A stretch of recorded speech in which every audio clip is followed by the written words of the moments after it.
एक दिन सविता ने अपने पति राजेश से खुलकर बात करने का फैसला किया। वो अब अपने पति के बर्ताव को और सहन नहीं कर पा रही थी। वो गुस्सा हो गई और पति को डांटने लगी, लेकिन पति को अपनी पत्नी के दर्द की परवाह नहीं थी। उसने सविता को मारना शुरू कर दिया। यहां तक कि गर्भावस्था में भी उसने सविता को इतना मारा कि वो बेहोश हो गई। कभी एक समय उदेम गांव में 37 साल की एक औरत रहती थी, जिसका नाम अंजलि था। 37 साल की उम्र में उसके पास सब कुछ था। एक अच्छा कारोबार, आर्थिक सुरक्षा और गांव का सम्मान भी।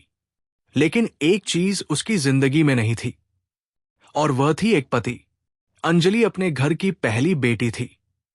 उसकी 3 छोटी बहनें थीं, राधा, सुनीता और कावेरी। राधा और सुनीता अपने अपने पति के साथ खुशी से शादीशुदा जीवन जी रही थी। अंजलि अपने पिता के घर में सबसे छोटी बहन कावेरी के साथ रहती थी, जो परिवार की आखिरी बेटी थी। उसकी सभी सहेलियां शादीशुदा थी और बच्चों की मां बन चुकी थी। ये देखकर अंजलि बहुत दुखी और उदास हो जाती थी। हालांकि ऐसा नहीं था कि रिश्ते नहीं आ रहे थे। कई लोग शादी का प्रस्ताव लेकर आते थे, लेकिन वे वैसे आदमी नहीं थे जैसे अंजलि चाहती थी। वे सब गरीब थे, टूटे फूटे लोग। अंजलि को लगता था कि वे उसके स्तर के नहीं हैं। शायद वे उसकी दौलत के लिए आ रहे हैं, इसलिए उसने सबको ठुकरा दिया। वो चाहती थी कि उसका पति भी उसी की तरह आर्थिक रूप से मजबूत हो, लेकिन ऐसे लोग कभी उसके लिए नहीं आए।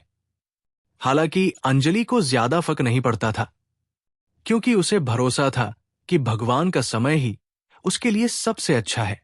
लेकिन हालात बदलने लगे जब उसकी सबसे छोटी बहन कावेरी के लिए रिश्ता आया। जिस दिन उसकी बहन की शादी की रस्में होनी थी, उस दिन अलग अलग जगहों से आए रिश्तेदार, उसके चाचा चाची, मामा मामी सब घर पर मौजूद थे। पूरा घर मेहमानों से भरा हुआ था। अंजलि शादी की तैयारी में व्यस्त थी। तभी उसकी एक चाची, कमला चाची, उससे मिली। उन्होंने उससे सवाल पूछना शुरू किया। अरे, ये तुम हो? अभी तक तुम्हारी शादी नहीं हुई?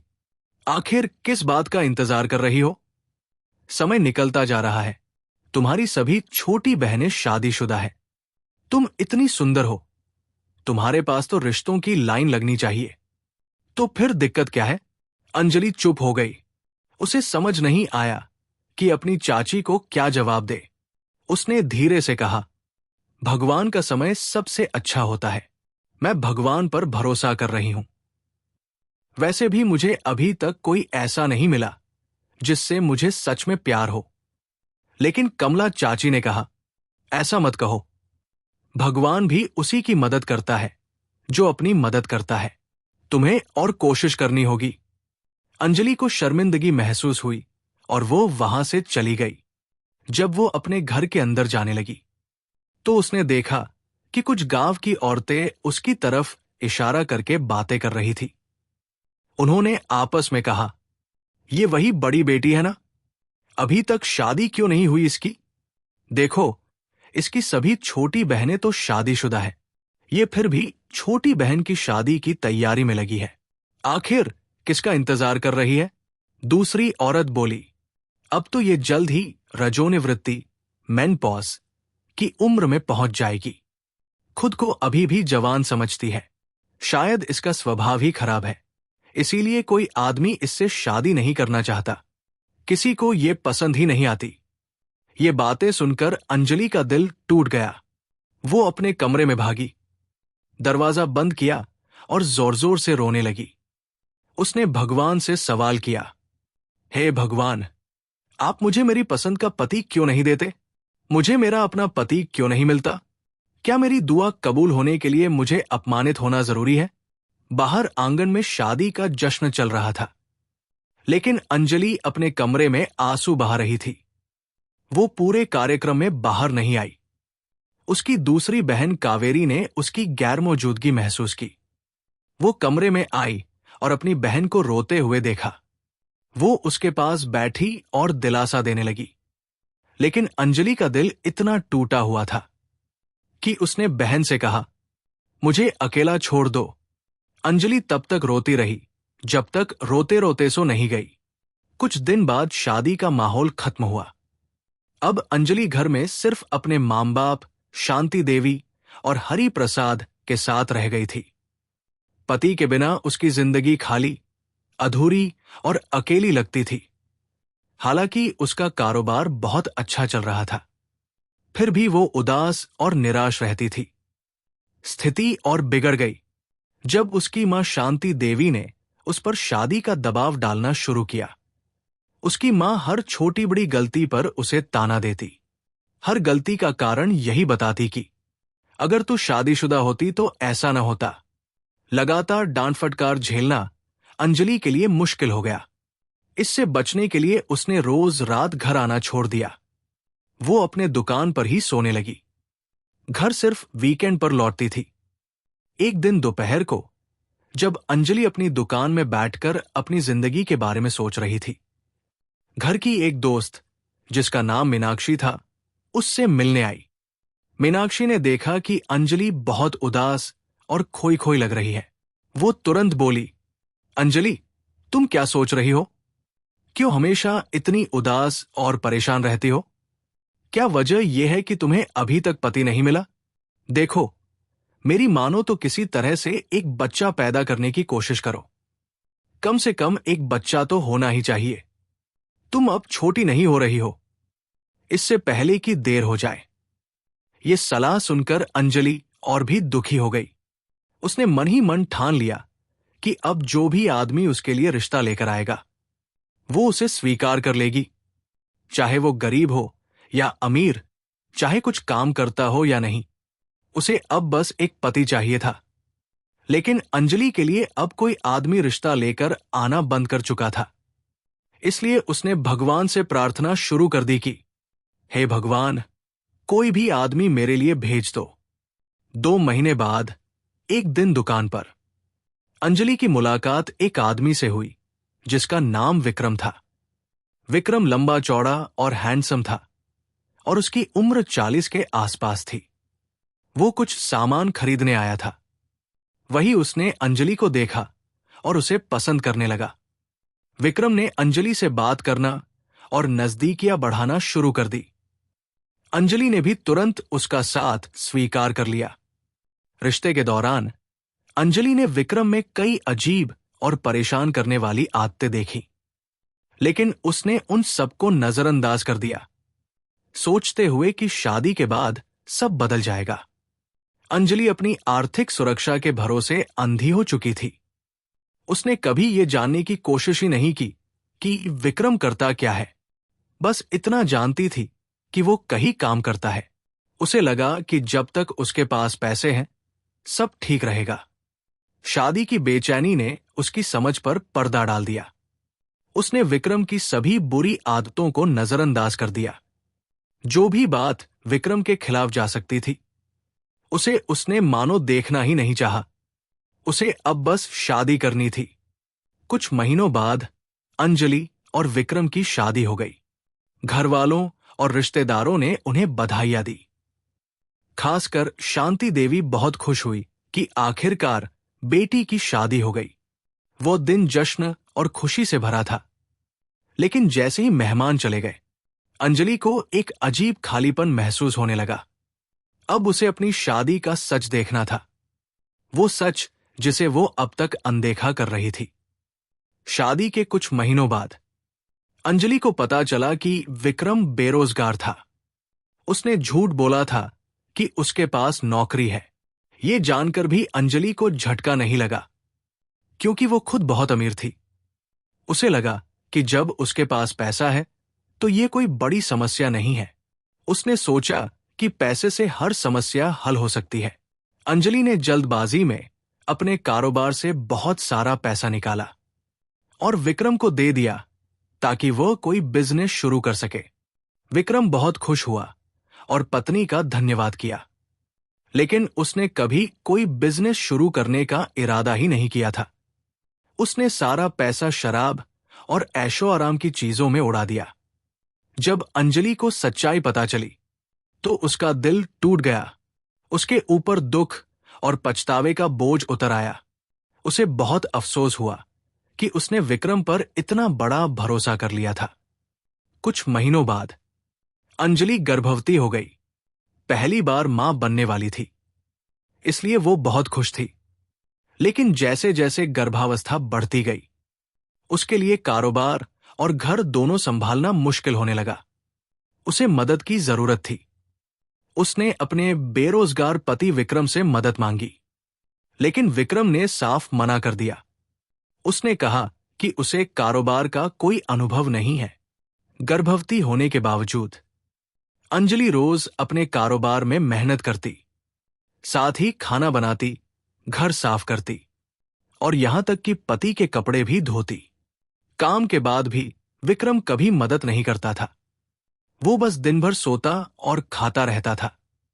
जब भी अंजलि उससे कहती कि कोई काम ढूंढ लो या घर के कामों में हाथ बंटा दो ताकि उसका बोझ थोड़ा कम हो सके, तो उसका पति गुस्से में आ जाता और कई दिनों तक घर छोड़कर चला जाता। गर्भवती और बहुत परेशान अंजलि रात को दरवाजे पर बैठकर उसका इंतजार करती रहती कि वो घर लौट आएगा। लेकिन विक्रम कई दिनों तक घर ही नहीं लौटता था। एक दिन अंजलि ने ठान लिया कि वो अपने पति से सीधे बात करेगी। वो अब उसके बर्ताव को और सहन नहीं कर सकती थी। वो विक्रम पर गुस्सा हो गई और उसे डांटना शुरू कर दिया। लेकिन विक्रम को अपनी पत्नी के दर्द की कोई परवाह नहीं थी। उसने अंजलि को पीटना शुरू कर दिया। यहां तक कि गर्भवती होने के बावजूद उसने अंजलि को इतना मारा कि वो बेहोश हो गई। विक्रम बोला, ये तो बस शुरुआत है, मूर्ख औरत। फिर से कोशिश करके देखना, अगली बार तुझे तेरा खात्मा कर दूंगा। विक्रम घर से चला गया, अपनी खून से लथपथ पत्नी को छोड़कर, बिना ये सोचे कि उसकी जान को खतरा हो सकता है। शर्मा जी और कुछ पड़ोसियों ने अंजलि को अस्पताल पहुंचाया। खुशकिस्मती से उसका बच्चा बच गया। जब वो पूरी तरह ठीक हो गई तो घर वापस आ गई। लेकिन विक्रम कई दिनों तक घर नहीं लौटा। न उसने अंजलि का हाल पूछा, न अपने होने वाले बच्चे का। कुछ हफ्तों बाद वो वापस आया। अंजलि ने उसके बर्ताव को देखते हुए तय कर लिया कि अब वो उससे नौकरी या काम की बात नहीं करेगी। वो खुद ही संघर्ष करती रही। 9 महीने पूरे होने पर उसने अपने पहले बच्चे को जन्म दिया, एक बेटे आरव को। नई मां बनना अंजलि के लिए आसान नहीं था, लेकिन उसने सब सहा और जिम्मेदारी से घर संभाला। 2 साल बाद वो फिर गर्भवती हुई और इस बार बेटी पायल को जन्म दिया। लेकिन दूसरी संतान के जन्म के बाद अंजलि की जिंदगी और मुश्किल हो गई। काम का बोझ बढ़ गया, लेकिन मदद करने वाला कोई नहीं था। उसे अपने पति की मदद चाहिए थी, लेकिन विक्रम घर और व्यापार दोनों जगह बेहद आलसी साबित हुआ। वो बस खाता और सोता रहता। एक दिन अंजलि से और सहन नहीं हुआ। वो गुस्से और हताशा में आकर विक्रम को डांटने लगी और बोली, कम से कम पिता की जिम्मेदारी तो निभाओ, थोड़े काम के तो बनो। लेकिन विक्रम ने उसकी बात समझने की बजाय सोचा कि अंजलि उसका अपमान कर रही है। गुस्से में उसने अंजलि को पीटना शुरू कर दिया। मारपीट के बाद वो तुरंत घर से निकल गया।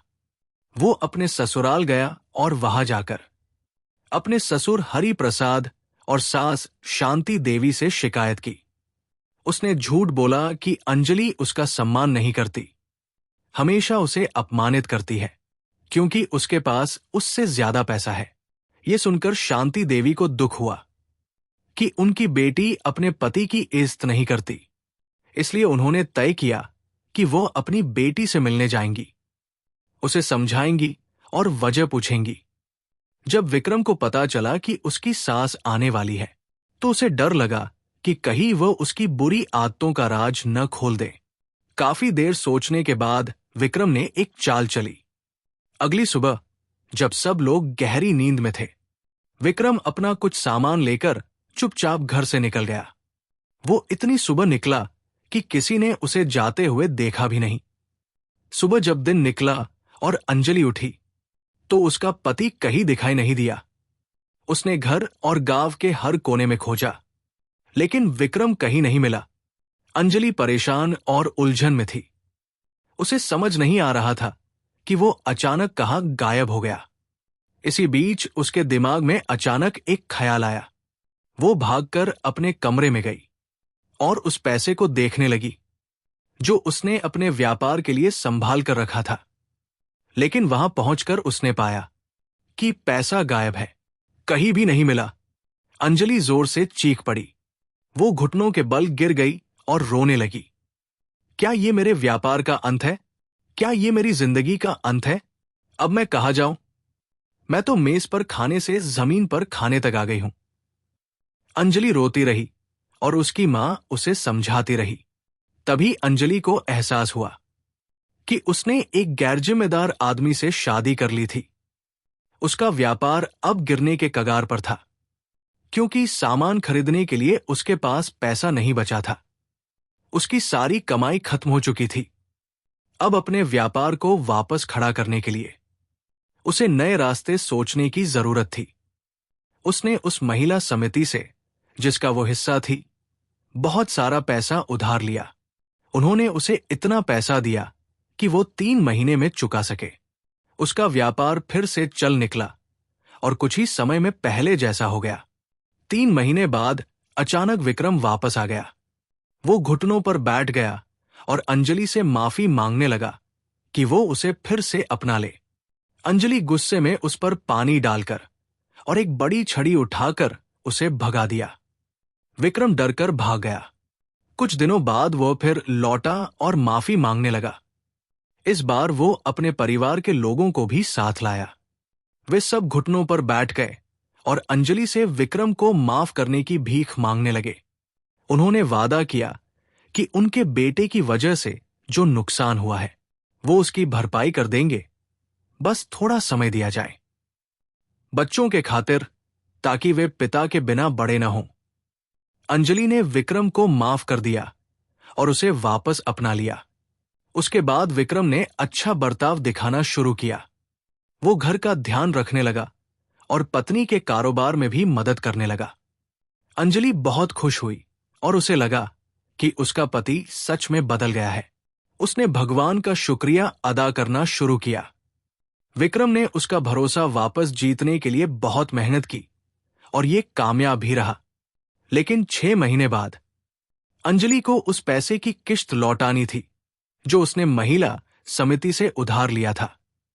सुबह सुबह वो घर लौटी। उसके पास बहुत बड़ी रकम थी।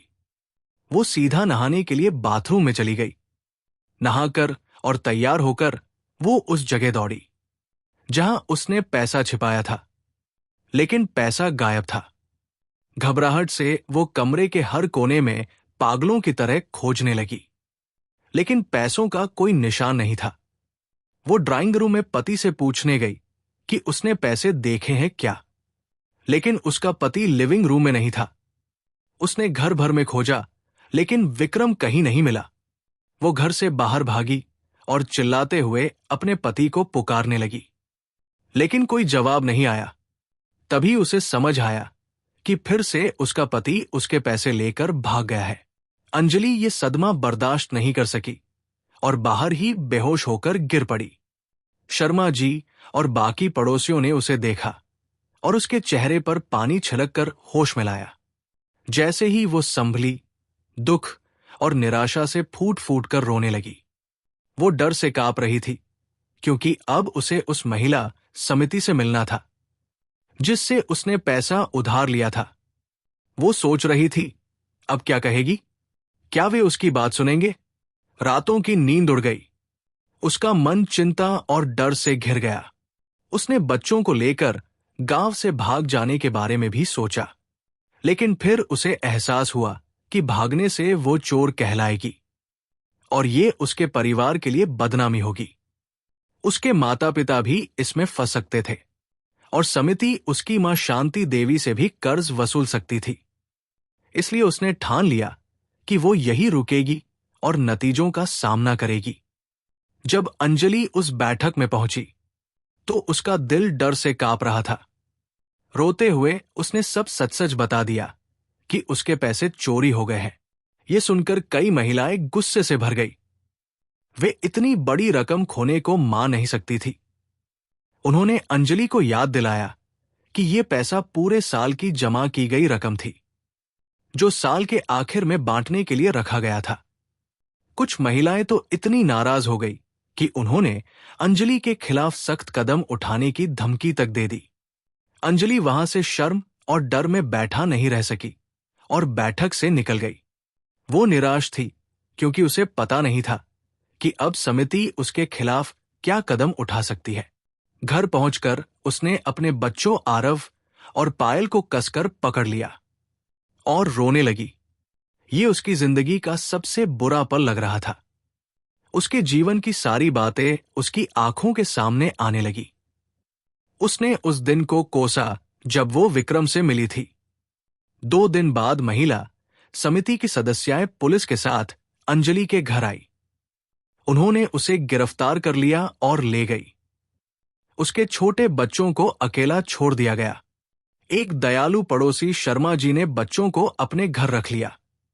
किसी और को अंजलि की मां शांति देवी को खबर देने भेजा गया कि वह आकर अपने 2 पोते पोतियों को ले जाए। जब उसकी मां पहुंची, वो बहुत रोई और बच्चों को अपने साथ घर ले गई। अंजलि को 2 हफ्ते और 2 दिन जेल में रखा गया। फिर उसे अदालत ले जाया गया और दोषी पाया गया। अंजलि को 7 साल की सजा सुनाई गई। ये सजा उसे केवल इसलिए मिली ताकि चोरी हुए पैसों की भरपाई हो सके। उसने पहले ही 2 साल जेल में बिता दिए थे, लेकिन किस्मत ने उस पर फिर मुस्कुराया। एक अमीर और ईश्वर में विश्वास रखने वाला आदमी, स्वामी आनंद, जेल में प्रवचन देने आया। कैदियों को उपदेश देने के बाद उसने कोने में बैठी और रोती हुई अंजलि को देखा। वो उसकी ओर आकर्षित हुआ और उससे पूछा कि वो क्यों रो रही है। अंजलि ने उसे अपनी पूरी कहानी सुनाई। उसे अंजलि पर बहुत तरस आया। उसने तय किया कि वो उसकी मदद करेगा और उसका कर्ज चुकाएगा। अगले दिन ही उस स्वामी आनंद ने सारा कर्ज चुका दिया। पुलिस स्टेशन में एक समझौते पर दस्तखत हुए और अंजलि जेल से रिहा हो गई। अंजलि घुटनों पर बैठकर उस आदमी का शुक्रिया अदा करने लगी जिसने उसे बचाया। उस स्वामी आनंद ने उसे उसके कारोबार के लिए बहुत सारा पैसा भी दिया। अंजलि अब पहले से दुगनी अमीर होने वाली थी। उसने भगवान का गहराई से धन्यवाद किया कि सालों की तकलीफ के बाद उसे याद किया गया। उसने अपना कारोबार फिर से शुरू किया और ये पहले से भी ज्यादा अच्छा चलने लगा। वो गांव की बहुत अमीर औरत बन गई। अंजलि ने कसम खाई कि वो अब कभी शादी नहीं करेगी और किसी मर्द से कोई रिश्ता नहीं रखेगी। वो अपने 2 बच्चों आरव और पायल के साथ शांति और खुशी से रहने लगी। कुछ महीनों बाद अंजलि ने अपने पूर्व पति विक्रम को ढूंढ निकाला और चोरी और धोखाधड़ी के लिए उसे गिरफ्तार करवा दिया। उसे 14 साल की जेल की सजा सुनाई गई। इस कहानी से हमें ये सीख मिलती है कि हमें समाज के दबाव में आकर शादी के लिए जल्दबाजी नहीं करनी चाहिए। शादी के लिए तैयारी जरूरी होती है। अंजलि ने शादी इसलिए की क्योंकि उसकी छोटी बहनें शादीशुदा थी और समाज की उम्मीदों ने उसकी समझ पर पर्दा डाल दिया। इस वजह से उसने ऐसे इंसान से शादी कर ली जो उसके लिए सही नहीं था। और जब वो दुख झेल रही थी, तब समाज उसके साथ दुख बांटने नहीं आया। ये कहानी हमें सिखाती है कि जल्दबाजी में या मजबूरी में लिए गए फैसले दुखद नतीजे ला सकते हैं। इसलिए जरूरी है कि सोच समझकर सही चुनाव करें और अच्छे रिश्ते को प्राथमिकता दें ताकि मजबूत और सहारा देने वाला रिश्ता बने। माता पिता को भी अपने बच्चों की रक्षा करनी चाहिए और उन्हें दबाव में आकर कठोर फैसले लेने के लिए मजबूर नहीं करना चाहिए। प्रिय चाचा और चाची, कृपया बार बार ये मत पूछें कि शादी कब करोगे। और भी बहुत सी बातें पूछने लायक होती हैं। युवाओं पर शादी का दबाव मत डालिए। आप नहीं जानते कि शायद वो किसी दर्दनाक टूटे रिश्ते से उबर रहे हों या किसी भावनात्मक परेशानी से गुजर रहे हों। कुल मिलाकर हमें लोगों के साथ दयालु रहना चाहिए और उनकी तकलीफों पर गपशप नहीं करनी चाहिए, चाहे वे अब तक अविवाहित हों या उनके बच्चे न हुए हों।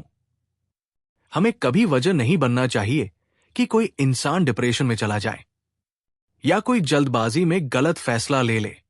इस कहानी को देखने के लिए धन्यवाद। उम्मीद है आपको ये पसंद आई होगी। कृपया इसे लाइक करें, हमारे चैनल को सब्सक्राइब करें और नोटिफिकेशन बेल दबाएं ताकि जब भी हम नया वीडियो डालें आपको तुरंत जानकारी मिले। धन्यवाद।